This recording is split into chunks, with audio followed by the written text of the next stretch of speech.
If you are a grandmother, you can also be a glam mother. I'm gonna use this filter to show you some of my favorite techniques for 60 plus skin. If you have texture around the eyes, the moisture has to go up and the coverage needs to come down. There are new formulations of concealer that are a mix of eye cream and concealer. They do not make texture look worse. This one is by Trini London.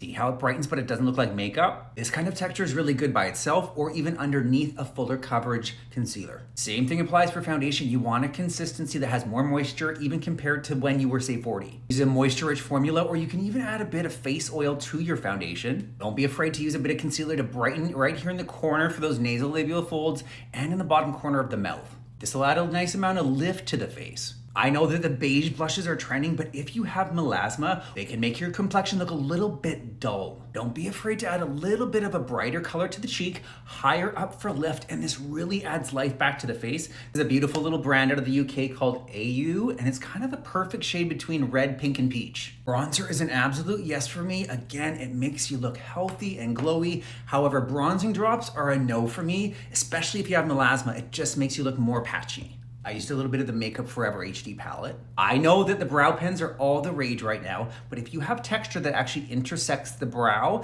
they're difficult to use. Eyebrow powder and an angled brush is a great option to create the shape of the brows and it smooths over any crinkles on the skin. Then if you want to go back in with a pen or a pencil to create those hair-like strokes, it's a lot easier. As we get wiser, our face loses structure, so the biggest bang for your buck is define and frame the face. Brows, liner, lips. Tight line the eye. Especially around the age of 60, you start to lose fullness in the lashes. If you just push and wiggle a little tight liner into the base, look at the difference just that makes. If you don't like pencils, use a little cake liner and a square brush, and you just push and wiggle. Mop Beauty makes a beautiful cake liner. I really love using skin tone colored eyeshadows to remove any discoloration above the eye. You're gonna define the eye, don't be afraid to aim a bit higher for lift. Eyeliner on the bottom is a very personal preference.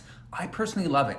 A tip that I like to use is to use the same thing you use in the crease or the hood of your eye underneath the eye. A lot of people will tell you not to use black mascara after a certain age.